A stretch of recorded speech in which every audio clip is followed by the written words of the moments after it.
use Yeah, the ads and stuff. So hopefully we get. absolutely.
Yeah.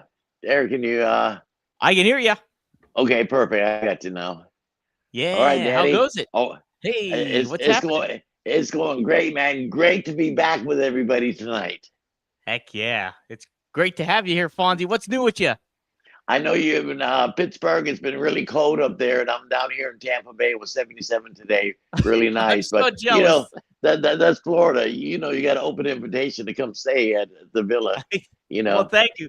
I'm definitely gonna take you up on it this year for sure. I think because yeah, I got some business to handle. I think in Florida coming up, so it'll be nice. We'll okay, have to great. Bring your talk. brother too if you can Oh, no make doubt it. he'll be super excited for that. Yeah, All right, he hey, does. I'm out here on my patio. I'm just doing the RVD new bongs he's got out. All Uh, right. but I'm gonna walk into my house uh, and go into the office and get set up Yeah. in here. And the office kind of set up with some cool stuff for you guys to check out. Oh, that was one of my favorite pictures. You and Hogan and Giant Gonzalez. That's a Giant great one. Gonzalez, yeah, I love that pic. That's a classic. Uh, WrestleMania 9, which I was on. Oh, here, flip your phone, Fonzie. See if it you can get the wide way. There it Oh goes. yeah, that's There you go. better. That's a All lot right, better. Yeah. Caesar's Palace, WrestleMania 9, Giant Yeah. Gonzalez and The Undertaker. Some cool stuff. There's my boys right there. Oh, no Uh, doubt. how about Kevin Sullivan and Wild McDaniel in the early 80s? There's Man, so many. Dusty in the early '80s. There's Terry Funk, and Dr. Dusty Williams. We just got some cool picks, man. You got a lot of good Sure. stuff. I was just telling Fonzie off air how many great memorabilia and stuff he has, and he's been all over the place. That's Harley Race with the belt. That's the one they had before they changed to the new belt, which you're gonna see in the wrestling magazine from Japan that Flair defended in Tokyo. But that's the old NWA belt. I got a replica that Harley Race gave me right there. Somebody made it for Harley Race, and Harley Race gave it to me. I've had that for years. You couldn't buy that for well, you might buy it for 10 grand, but Harley Race gave me that. I can't sell that, but no doubt, right? Got some new action figures we can talk about later. Ooh, did you? Yeah, they're really nice, really nice. Look at those. I wrote a children's book. I saw that. Yeah, that's awesome. Look at that. Yeah, so it's out right now. You can order. We'll talk about that during the process. And, just some cool stuff. So let me set this camera up and looking good. See what you guys think about. Can you guys see me okay? Oh yeah, hey, okay, Fonzie, you look great. All right, Daddy. All right. We mentioned you talked about how you've been all over the place, and one of those places happened to be Tokyo, way back when in 1991. Yeah, fortunately, I got a break. Yeah. Talk about that. So how did that necessarily come to be that they were like, hey, Fonzie, we want you to referee the main event between Ric Flair and Tatsumi Fujinami? Well, my background where I started in May of 1980, Florida Championship Wrestling with Dusty and Eddie Graham and Barry Windham and Jake, all the guys, Gordon Soley and stuff. So I was there. It was my first territory. I was trying to break into business. I went out to Texas for 6 months trying to break in there, but it was in the 6 months I only worked 6 times. I was they had Bronco Lubitz, David Manning, but so I came home and ended up getting the job in Florida. And Hiro Matsuda, a Japanese wrestler, he owned a piece of the Florida Championship Wrestling with Eddie Graham and a couple other people. And he liked me. And I refereed and learned to trade there in Florida. So when the territories start closing up, Florida was one of them. Of course, they all folded up. And then everybody went to TBS or Vince. So Championship Wrestling from Florida, I think closed its doors in the 89 or 90. So I was really out of a job. I didn't go to WCW right away. So I get a phone call from Hiro Matsuda, who liked my work. And he said, Fonzie, we want you to go to Tokyo. They're doing a joint show with WCW and New Japan and Flair and Fujinami in the main event. And then there's a couple more matches I want you to referee. So of course I accepted, I was thrilled. It was my first trip to Japan. It was like an honor, and especially the main event. And one of the Japanese guys in the office in New Japan, Hiro Matsuda, asked me to come. So I did. Wow. So from that, we had a spectacular house, over 65,000 people. I was fantastic. I made the front page of the Japanese magazine. We'll talk about that. And Dusty was the booker for WCW. And he said, Fonzie, baby, it's going to happen for you, baby. I might have Jody Hamilton, the assassin, Nick Patrick's dad. He's in the office. He said, I'm going to have Jody call you, baby. I said, great. So, 2 weeks later, they called me and I went to WCW.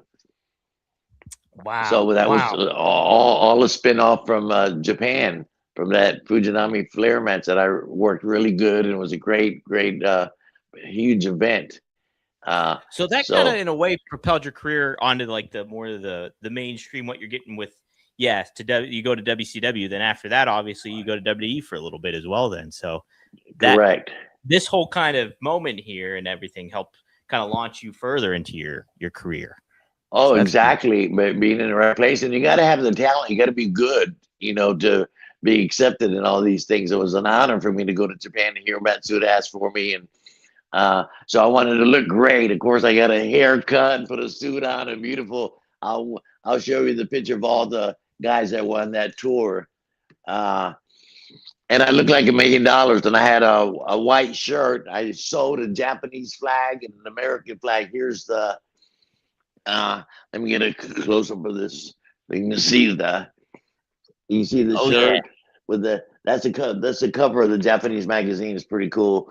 With Giant Gonzalez. So I sewed a U.S. flag and a Japanese flag because it was Flair against Fujinami, Japan against the United States. They right. loved this. So little things like that, they noticed. They loved it. Uh, so anyway, I ended up getting a 6-figure job out of it with WCW and stayed there for a couple of years and went to Vince for a couple of years. And then I ended up in ECW.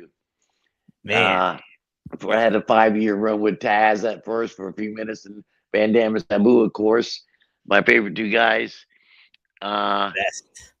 Yeah, so it was really cool. Man, Fonzie, it's anytime I'm just marveled about like all the places that you've been, all the companies that you work with, all the wrestlers that you refereed or worked with too. It's just you have such a one of a kind lineage. I know what we call RVD's podcast and RVD one of a kind, but you certainly have a one of a kind of career as well, and it's super duper remarkable. So. Well, I've been fortunate. I've been fortunate in the right place at the right time, and it's unusual for somebody to have a 40-year career and all the major companies in the United States and all over the world. Been to 25 different countries and been on tour with Hogan and Yokozuna. We went to 5 countries and 7 cities in 7 days. Every building sold out from London, Berlin, Spain, Austria, Edinburgh, Scotland. It was a pretty cool tour. And of course, I've been to Tokyo a few times now since that first time in '91 that I went. Yeah. Pretty neat. Well, so what did you think about Tokyo when you went? Were you like, was it so like, how difficult was it for you to like kind of navigate and get around and kind of, well, I guess, communicate as well? We were a group and we had a sponsor or an agent with us at all times. You know what I mean? We all went out Okay, to the yeah. Hard Rock Cafe. We all went out to eat. They picked us up in the bus. We all went to the building. We're staying at the Kyoto Plaza in Tokyo, a really nice hotel. Tokyo is one of my favorite cities on the planet. It's really cool, ahead of its time and technology and stuff. It's really, really great. I loved it. Man. I still got friends there today. Of course, I had a couple cocktails one night, and I called the front desk to see if they can bring me up a pack of cigarettes. You know, you could smoke in the hotels back then. So I was smoking. So a kid brought up one of the bellmen brought up a pack of cigarettes, knocked on the door, and I had a pair of ostrich boots on, Levi's, a freaking nice shirt, all kind of cool shit. So when he answered the door, he said, "Oh, American, oh, cowboy boots, oh, Levi." So I gave him the fucking cowboy boots, my Levi's, fucking the shirt I was wearing. He loved it. And he still sends me Christmas presents every year. I had a great time in Tokyo. Man, I know you always hear too. It's just like how beneficial it is. I think on so many levels for wrestlers to go to Tokyo because you kind of learn a different style. Not only that, but then on top of it too, you kind of broaden your horizons in regards to like culture and how different audiences react. But and like even when I went back and watched this match today between Fujinami and Flair, how the audience reacts to everything is a little different than how it is in comparison to they don't go, "You fucked up, you fucked up," or clap. They clap for everything. They clap, or and there's like 20 photographers at ringside leaning on the apron. It was pretty damn cool. It was an international event. That the Flair Fujinami was a big international event. It made the news, and it was just a big event, and that was so cool to be a part of it, man. But yeah, we all traveled together. Here's some of the guys that were on that tour with me. I'll bring up the picture. Yeah, bring them up. The other referee was Nick Patrick, and of course they had their Japanese referee. So it was me and Nick Patrick that went over there. But Nick Patrick, Giant Gonzalez, Ric Flair, of course. There's Fonzie, Sting, Ron Simmons, Butch Reed, the two Steiner boys, Orrin Anderson, Barry Windham, Scott Norton, Curtis Hughes, Bam Bam Bigelow. There's a couple more guys in the back I really can't see. But that was the tour. Those are the Americans that went over. See if you can see that. Look at it. Move it over just a little bit there, Fonzie. Let's see there. There it is. Okay, look at that's a great photo. What a heck of a photo. Yeah, well, welcome party when we landed. They picked us up in a big Greyhound bus, custom bus, and they took us to the Keo Plaza. They had a big meeting with the press and all that. Big party for us all. Everybody dressed, and of course, I get in between. I got a knack for getting in between the most famous guys. There's Flair and Sting. I get right in between them. It's the tallest athlete on the planet. So that's pretty and you cool. can tell which one's Giant Gonzalez too in that photo. That's for sure. Oh my God, yeah, he's extra big. He was the tallest athlete on the planet.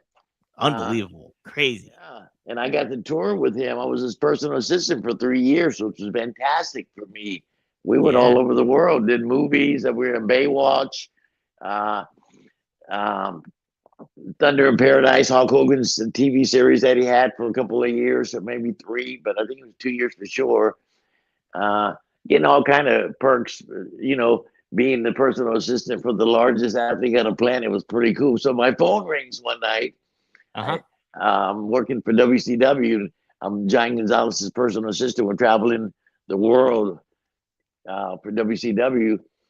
And I answered the phone. He says, Fonzie? I said, yeah. He said, Ted Turner.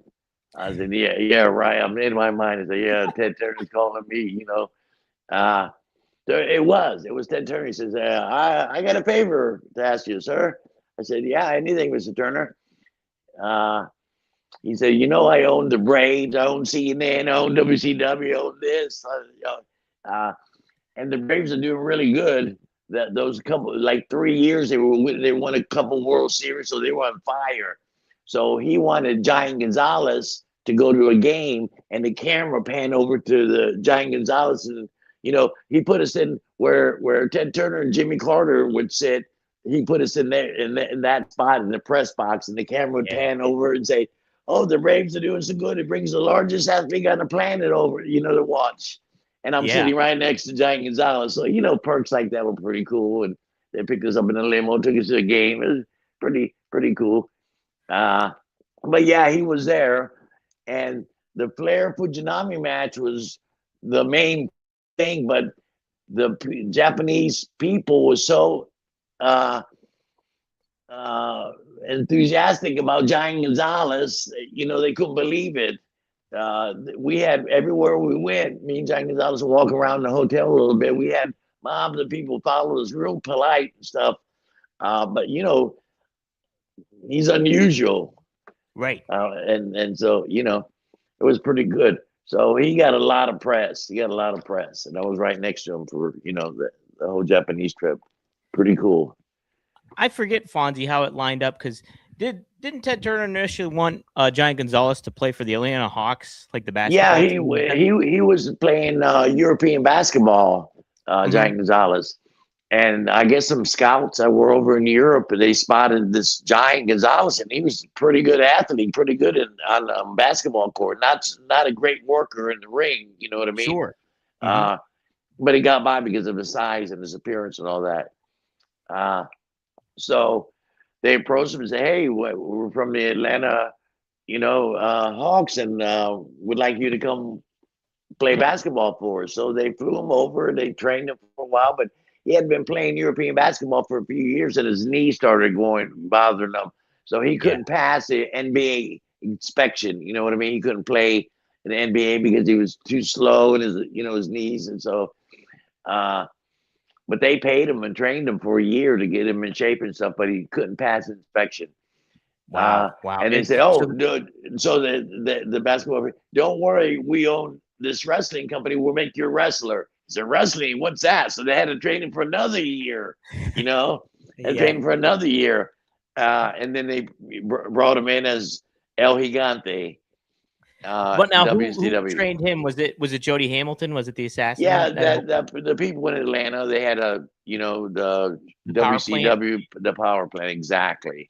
Yeah. And then they, they had some personal trainers for him, for Giant Gonzalez, because they couldn't train him to take arm drags and beat frogs. They trained him to be a giant, right? To work like a giant, kind of like an Andre, but he never was a natural in the ring. He got by, but just a presence. He had a presence about him, and like you said too, he was charismatic too. Was another aspect? Yeah. People loved him, and the women loved him too. The women loved him. He was a good-looking kid.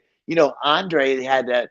They both of them had the I call it the giant's disease. Thing. Yeah, right. And Andre's head was starting to grow, his bones and his jaws were getting big and stuff. Kept growing, and Giant Gonzalez was relatively young, and he was a good looking. He didn't have that disease yet. He was just big. His head wasn't protruding. He was a good looking Spanish kid. He was just big, proportioned well, and the women loved him. And not like the girls that go to wrestling to the matches and stuff. I mean, him and I would go to the mall and walk around to the mall. We'd have beautiful girls following him around, and me. But so it was pretty cool, man. Pretty darn awesome. That's so cool. There was something else I was going to ask you too about Giant Gonzalez. I can't remember, but just a fascinating career that he's had, and he obviously competed on the card here for the Super Show that went down, and how much interaction did you have with Scott Norton? Somebody like Scott Norton, who was really popular in Japan later on, I guess. But. Yeah, I got along with everybody. Scott Norton married a girl that I knew, Tammy, a sweetheart of a girl. They got together, and then Scott liked me because I was friends with Tammy, and they ended up getting married and stuff. But I had worked with Scott, in a couple of different places. And I like Scott, and Scott took care of me, pointed out a couple of things, what to do and what not to do when you're Tokyo, respect and all that. And it was really cool to me. He gave me some good advice, and he had been there for years, in and out of there for years already, and a really big kid too, a really big guy. Scott Norton was badass.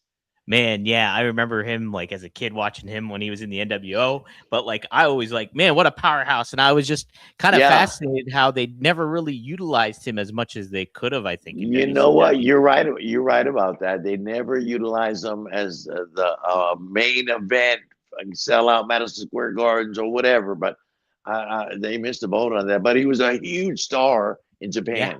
In Japan, he was big time. It was he felt right. Really good. Right. Not so much in the United States, but he still had a job making 6 figures here in WCW and wherever else he went with. That's it. All right. That's the name of the game. Another two, you mentioned this one, but another guy that was on that tour was Vader. Bam Bam Bigelow and Vader. They teamed in a dark match apparently on this card. How was it? So Bam Bam obviously went to ECW later on too, but how'd you interact with Bam Bam, and how was he on the road to be with? I like Bam Bam because I think Bam Bam was one of the best big man in the business in the ring. He could work his ass off. What a gimmick he had. He looked great. For some reason, he loved me, and we got along great. He was really great to work with. Easy, and a good guy. For me, I enjoyed working with Bam Bam. So on the way back from Tokyo, speaking of Bam Bam, so we do a couple of days in Tokyo, and we're all on the same flight coming back. And I said, Bam Bam, you have anything to help me sleep? For we had a 12-hour flight from Tokyo to Los Angeles, Tampa. He said, yeah. So he gave me this little pack. It was you punch the pills out. There was a 3-pack of pills. They were like Xanax or Valium or something, but.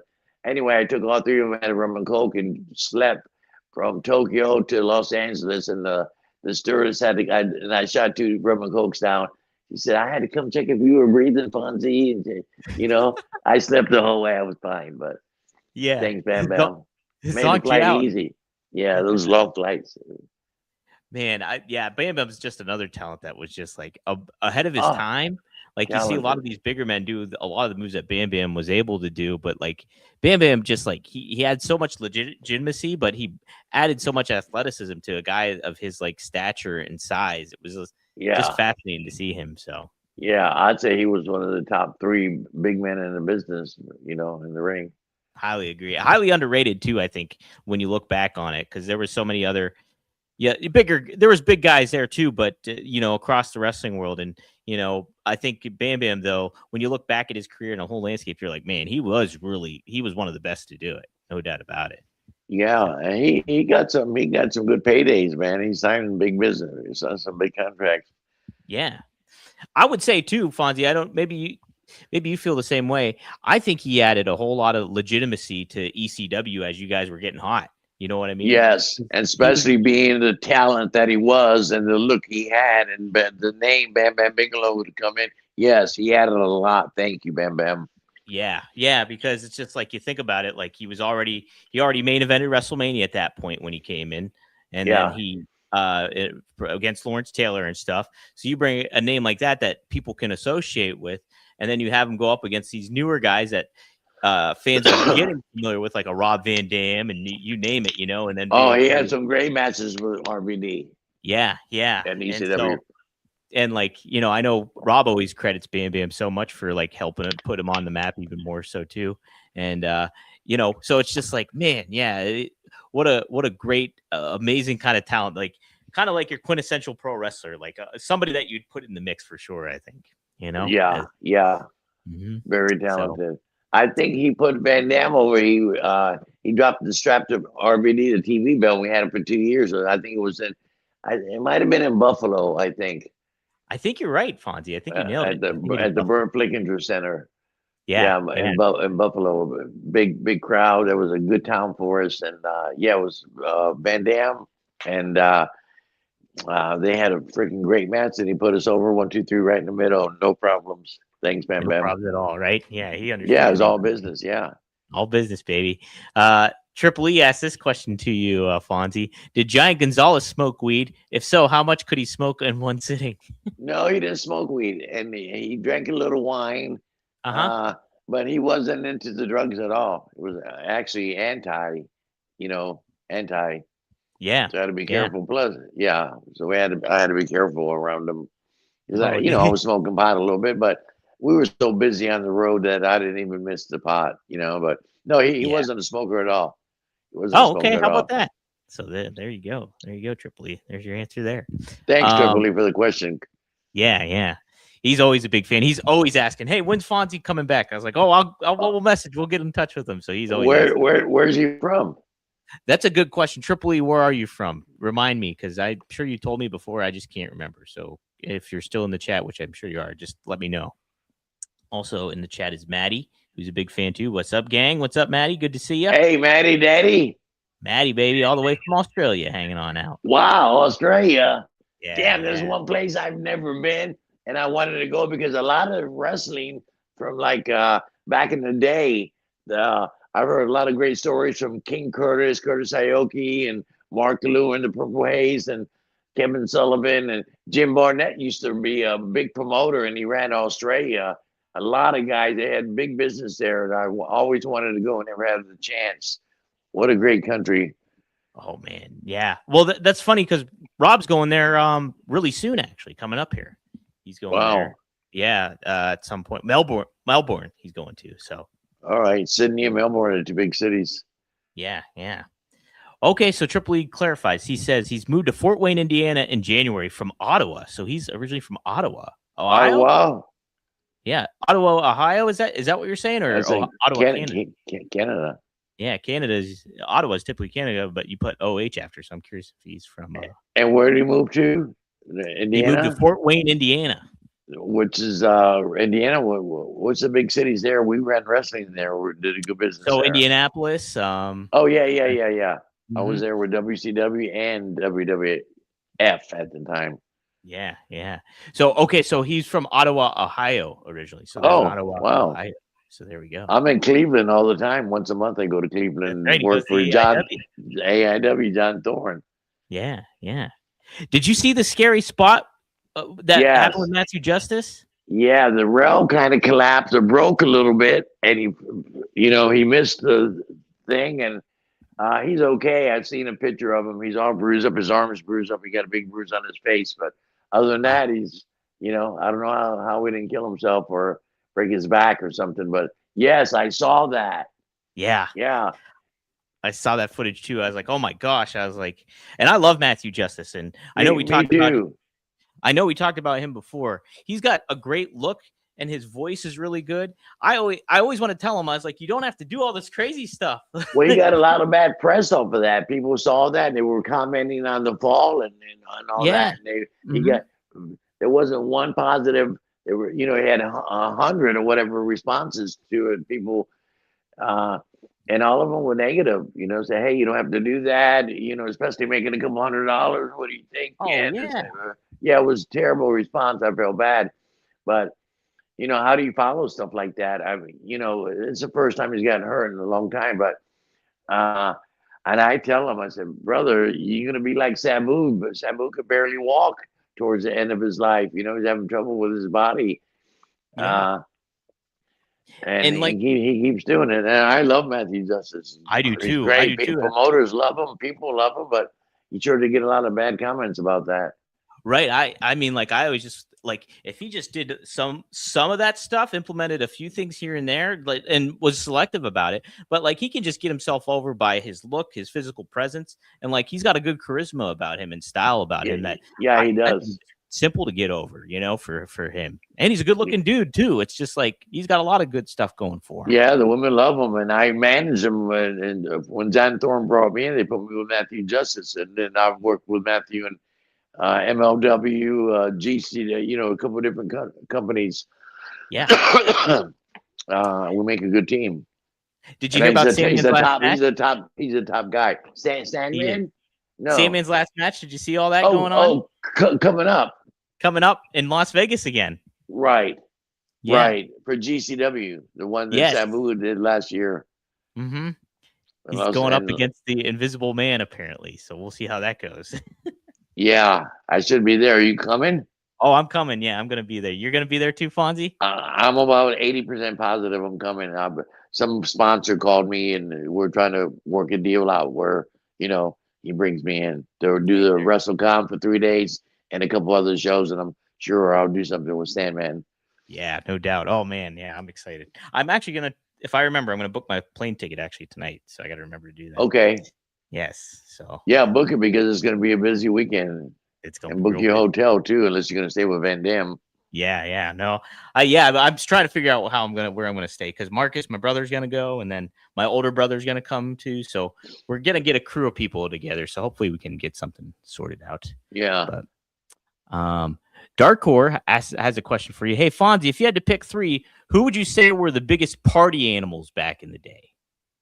Party animals. Party animals. Wow, all of us are party animals, especially back in the 80s. We were in Miami every Wednesday. I was in Miami every Wednesday, the cocaine capital of the planet, the United States. And we were partying back then.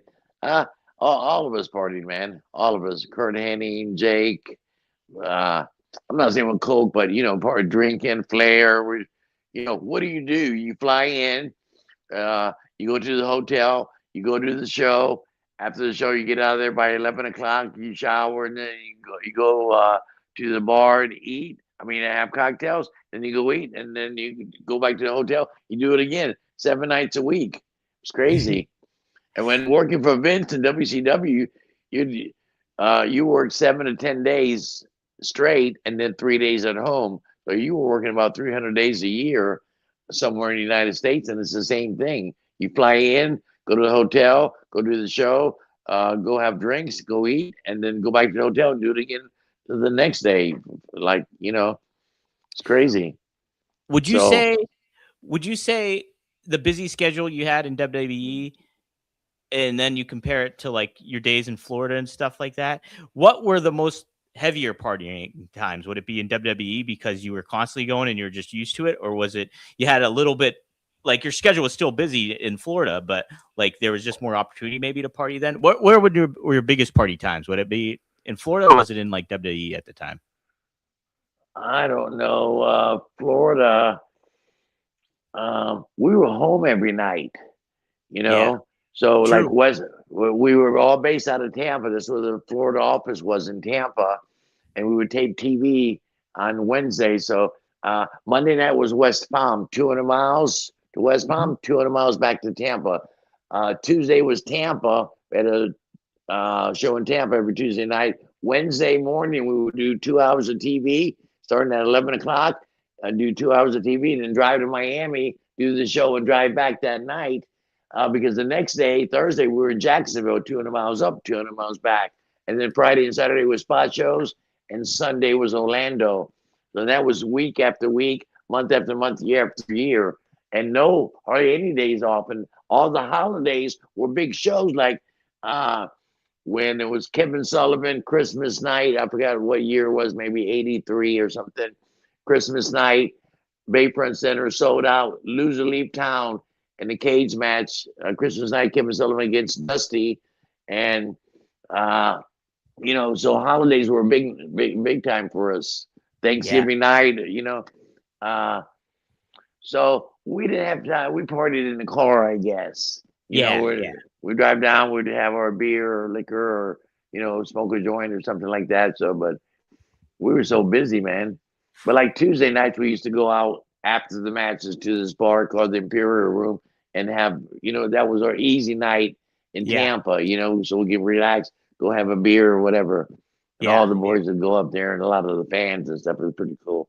That's awesome, man. What a time. It's like you hear how heavy duty the traveling and all that kind of stuff can be, but that it's also kind of like, I'm sure, kind of like a sentimental aspect of it too, that you enjoyed, doing all that kind of stuff, no doubt, Yeah, and I got to meet a lot of guys came through Florida. In the 8 years that I worked there, every night a lot of guys came through there.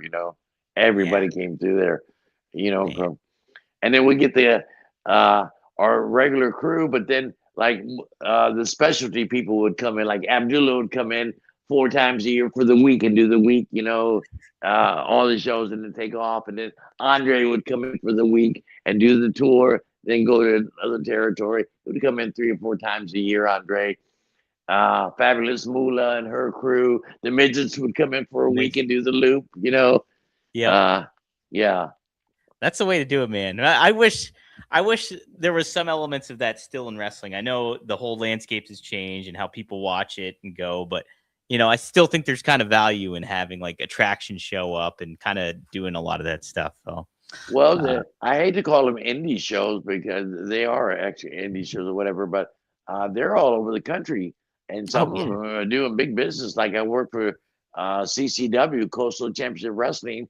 They ran 100 shows last year in the state of Florida and a couple in Tennessee and Nashville. Wow. And I'm on a lot of them. I'm on like 70% of them, unless I'm somewhere else making bigger money. Like they got their anniversary, 22nd anniversary. They run their anniversary show once a year. It's coming up on the 21st in Port St. Lucie, and they'll draw 1,000 people, for the anniversary show. Yeah, it's pretty cool. John Thorne draws big. He draws 500 plus every show. Pretty damn cool. That's a good house. Yeah, too. That's definitely a good house. Yeah. Mm-hmm. So they're not actually indie shows; they're just small companies. Small companies, exactly. And you just picking. Yeah, if you're selective of when to book and when to have your events and stuff like that, the people keep showing up, and you make them good. That's it. Exactly. And CCW's live streaming now. They get 5,000 to 8,000 people watching the live stream. That's pretty impressive. That is nice too. Yeah, more eyes on the product for sure. Yeah, it is. It's the independence, but in its own way, you have to treat it almost like it's your own kind of wrestling company. Yes, so, exactly. Darkcore also adds, he's like, "That's awesome, man. Love hearing all the good times. I could sit down with a beer and listen for hours." Thanks, Daddy. Well, let's talk about why we're here tonight, and that's the Fujinami Ric Flair match that you officiated, Fonzie. Awesome environment. I got to watch it right before I went live here with you, and just the Tokyo Dome itself. You said it, like 65,000 people tuning in and watching this and getting that kind of crowd. Wow, it was incredible. To that point, it was the largest crowd I've ever been in front of, and I've done a couple that were like WrestleMania 9, Caesar's Palace. It wasn't 65,000 because Caesar's Palace didn't hold 65,000, but millions watched it. I did a big show at the Aloha Stadium in Hawaii. There was half a stadium full, so I don't know how many people were there. I did Roberto Clemente Stadium in Puerto Rico, was 60 or 70% full. I don't know how much was the capacity, but in front of some big crowds. But the one in Tokyo was pretty damn impressive. To walk in, there's 65,000 people, and it was pretty damn cool. Did you have nerves going into it, or were you pretty? Well, I was a little nervous to a little degree, but no, I don't think I was. I Yeah, don't think I yeah. was. I had been in the business for a long time and been around all these guys and was familiar with everybody I just showed you that was on that card. From Sting to everybody. So I've been working with those guys for years, so I felt pretty comfortable. And the Yeah. Japanese people like me a lot for some reason. Plus, the Japanese office guy there, Hiro Matsuda, was one of my tours in Florida. He was so I wasn't nervous at all. That's great. Yeah. And like something I did notice is like, and I'm so used to watching you as a manager. I'm not as used to watching you as a referee. So I took note of you working as a referee, and you're really good. Like it's just like you get added credibility to it because it's like you pay attention to the little details, but on top of it too, it's just like I love how you do your count and like showing up to 2. You're very like you stay out of the way enough, but you're still there. You're still like a presence. And I Yeah, think you got to work around it. Yeah, I used to treat it as a shoot. You know what I mean? Yeah. If I didn't treat it as a shoot, what were the people going to think? So, yeah, there's an art for it. A good referee. You got to work the camera, work the people a little bit, get the right place at the right time. I'm a little hyper anyway. Yeah. And I'm small and I can move around pretty cool. So, Yeah. and actually, I took a bump in that match. You did. Yeah. Flair was shoving you around a little bit too. He was shoving you around. I got some pictures. Hold on a second. there you go. It was a controversial finish. Yes, it was. So, Let's talk about that because yeah. So it was a dusty finish basically, where yes, Fujinami won, and like it, everybody was happy and everything like that. But then after the fact, from what I read, that they used the excuse that Fujinami tossed Flair over the top rope, and so that what happened was they were having their damn 5-star match, and the player was doing all this stuff, and there's juice and everything involved. Really cool, and they got it built up right, and I think Fujinami shot Flair off, and I did a double knockout with Flair, and I took a bump and went out to the floor. Yeah, and they kept wrestling. And Hattori, their Japanese referee, who was one of their big star referees, their main guy, he came to the ring and continued the match. And then Fujinami pinned Flair 1, 2, 3. And they gave him the belt. Then you see the pictures where they got him up on his shoulder, parading around. And then I come up selling the bump because I got hit by a 250-pound guy, and I was shaking it off, and I said, no, I seen Fujinami throw Flair over the top rope, disqualification, and we did the belt back in the back, and the promos in the back. But he left with the belt, but came out to where disqualification and the belt doesn't change hands. So we got away with that, And so what I was listening to Jim Ross talk about it. This was on an episode 4 years ago on his podcast, and Conrad asked to him about like, did he think that should have been the finish, or should they just gave the belt to Fujinami and give him like a little bit of a run to feud with Flair? And he thinks that Fujinami should have just won, and you could have had like a little program with Flair after the fact. Well, how do you kind of feel about that? They could have done it that they could have done it that way, but that was our belt, So they could have came back and did a rematch in a few months, and then they could have put the belt on Fujinami, and then had a little run and Flair win it back or something. But that was okay what they did. Yeah, I mean, when I watched it, I wasn't that offended by it, because people say it was a controversial kind of finish, but it's just like, I guess maybe though too, as an American, I'm used to the dusty finish, and like the Japanese weren't. But I mean, as an American, half of your audience is tuning in is going to be American because it's WCW and it's Ric Flair and stuff. So, I mean, So yeah, I wasn't that offended necessarily by that kind of finish, and I Yeah, thought it was a great match.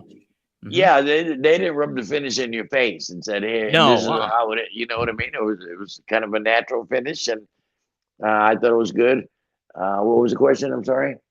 Oh no! All I wanted was to get your opinion if you think they should have put the title on Fujinami and had him have a little run with it. Was all. That was it. Yeah, yeah.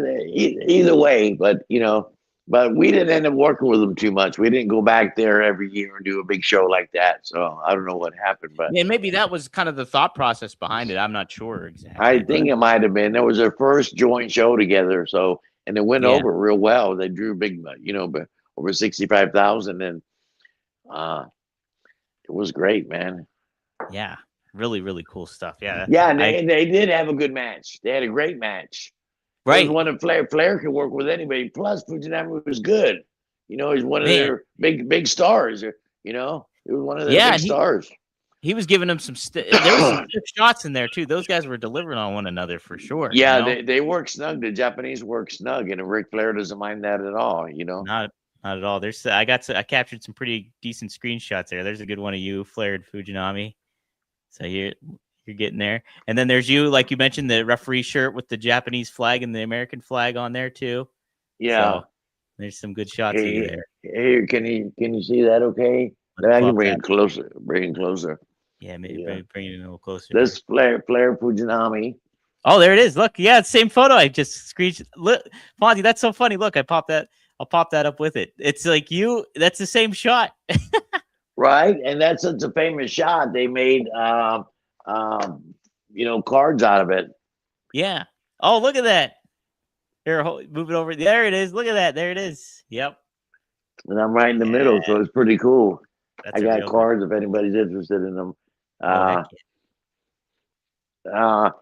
the Japanese magazine that I got my plane ticket. Memorabilia for me. I got 3 of these magazines. My plane ticket. It was pretty cool. That's amazing. Well, so let me ask you just this too in general. How was it working with Ric Flair like at that time? It was a dream. Kidding me? He was one of the most flamboyant champions. I got to work with Dusty, of course, the champion, Dory Funk Jr., Terry Funk, Jack Briscoe, Harley Race. They all had that belt. Actually, it was this belt that they had, and they made Flair a new belt. Yeah. But, they made Flair a new belt. Flair was great, real flamboyant, man. It could go 60 minutes, 5 days a week, or it was crazy. Talented, super talented. He was like the Buddy Rogers, or what was the name of the old wrestler, the blonde wrestler back in the. So, Gorgeous George. Yeah, Gorgeous George, but an updated new version of Gorgeous George. The blonde hair and the robes and all that, and he can work his ass off. He was easy to work with. To work with. Yeah, I was going to ask you too. Did it feel like, when you had Flair in a match, was this like, okay, this is going to be more of a cakewalk or a lot easier to deal with than a nothing's a cakewalk, especially with Flair, because there's a lot of time involved. Not intricate finishes, but you got to be on your A game. When Flair came in, it was a big show. Sure. The champion used to come to Florida, maybe 10 or 12 times a year and do the loop, defend it against Barry Windham or whoever. And Dusty, whoever, Magnum TA, whoever was they were pushing at the time. Flair was fantastic to work with, man. Yeah, there's a good reason why they call him the GOAT, no doubt about it. Yeah, he's one of them, I'd say. Yeah. Well, Fonzie, talk about some of that new merch you got going on, those action figures, and what other stuff you got available. I wrote a children's book. Yes, take a look at that. Fonzie follows his dreams. You can get it Root Entertainment. You can order the book on that, Root Entertainment. Yeah, it's pretty cool. It's about it's geared for 6 and 10-year-olds. Everybody's written a wrestling book, and I've been approached 25 times to write a book, and I will eventually, but it wasn't the right deal. People call me and want to write a book, and unless you're big time, I'm not gonna write it. But so I thought about writing a children's book, and I did. My friend Joe from Ruta Entertainment, he makes these belts, makes professional wrestling belts and stuff. He's at all the WrestleManias. Yeah. And he wrote a book, and we thought it'd be a good idea for me to write a book, and how I dream, how I got in the wrestling business. Pretty simple, but a lot of cool pictures of me when I was a kid growing up, and how my dad came home with 2 wrestling tickets from a friend of his, and I didn't know anything about it, and I went to the wrestling show, and that's what I wanted to do, and I followed my dreams, and ended up being in WrestleManias and Japan and all kind of stuff, and it's a great children's book. So, man, so I'm looking on Ruta Entertainment right now. I don't see where you can purchase it there, but is it on like Amazon or something, Fonzie? Yeah, yes. It's on Amazon. Okay. And what's the name of the book itself called? What's it called? Fonzie Follows His Dreams. Fonzie Follows His Dreams. So yeah, if you type that in on Amazon, and you can purchase it. It's a cool. Joe actually sent me a little preview of it a while back ago, and I liked it a lot. It was it's really. Yeah, I got the exact information. You can order it, and there's off of the internet. It's a little cheaper than Amazon, but it's on my phone, so I can't pull it up while I'm with you. Yeah, but I'll send it to you. We'll post it. I posted. It's all over. I've posted it quite a few times, but I'll post it again. Yeah, and I'll be happy to put it in the description. Thank you. Yeah. Thanks, Daddy. It's a great book. It's a great book. Awesome. Well, talk about those figures too. This is the first time seeing them, Fonzie. Well, I had a guy approach me and he's done a few different action figures of different people, Sabu and stuff, and approached me and wanted to do one. And he sent me a case of them, and I sold them all immediately. And he's doing one with me and Sabu together now. So that should be out. I kept 2 for myself in my office, but they sold pretty quick. I got some new whistles coming out pretty soon too. You've seen my whistles before. Yeah, those are great. Yeah. If you're a fan and you go meet Fonzie, those are something you should definitely scoop up, I think. Yeah, I usually have them at the WrestleCons and stuff like that, or I bring a few to different shows and stuff. But I sold out of them. They're pretty cool. I'm flattered when people buy one. They don't open them up. They want me to sign it. They'll never open it up. But it's just a novelty piece, and it's something different. Nobody sells a whistle but Fonzie. That's it, right? Who's synonymous with the whistle in wrestling? That's Fonzie, no doubt, Daddy. And I got some new cool ECW jackets that I'll probably be bringing to Las Vegas. I'm doing River City Wrestle Con, and is that Jacksonville? Jacksonville, St. Augustine area. Okay, that's coming up. I think in a couple of months. I'm on. I signed a deal to appear on that, and I've been having jackets, really cool ECW jackets made. Yeah. All designer collectibles, all really nice material, all really good stuff. No bullshit. No bullshit. All really nice. Yeah, Fonzie gets quality stuff going on. He's the guy to visit when you go to a wrestling convention, no doubt. He'll make your experience well worth it. I've seen it firsthand. You go all out, Fonzie. Oh, thanks, Daddy. Yeah, well, I've tried. People have been good to me. I want to return the favors, and supplying with some pretty cool stuff. Well, it's no surprise how many friends you have in the wrestling business and why people like you so much, Fonzie. I'm surprised that Triple H or WWE has to call me and say, "Hey, Fonzie, you can't sell our merchandise. We own the rights to that." But I guess they let me slide because I'm Fonzie. I don't know. So nobody's approached me with those companies and said, "Hey, you can't sell that merchandise." That's and you're not selling them in mass quantity either. No. Yeah. So, but I think in the WrestleMania in Philadelphia, that's our home base, ECW. We're based out of Philadelphia. So I was there for that WrestleMania, WrestleCon. I was there for Woo Entertainment. They made a video game, Woo, WOO. They made a video game with all, this was in Philadelphia. What year was that one in Philadelphia? It was 2 years ago or 3 years ago? Yeah, 2 years ago. So that was with Ultra Pro. I think Ultra Pro wrestling. So Yeah, they made a video. Yeah, they made a video game, and they had us all the ECW guys, Sandman, Fonzie, RVD, or everybody in the video game, and that's what brought me in.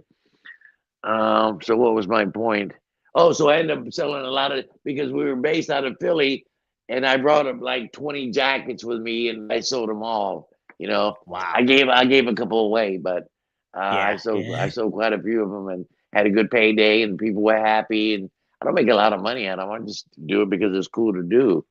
yeah, right. Keeps you Yeah, out and people wear going them, and too. people love them. People love them. That's it. A That's lot it. of jean jackets, a lot of jean jackets too. The Levi's with the ECW patch, and usually it says RVD, Sabu, and Fonzie Hardcore Legends Tour. Having that Yeah, embroidery on it. hell yeah. They're great stuff. Yeah, I saw them firsthand too. You guys got to check them out if you get to go meet Fonzie. So, so you're Jacksonville. Any other dates you got coming up here, Fonzie? Yeah, I got a bunch of stuff. I wish I should go grab my book and we go over, but let's see.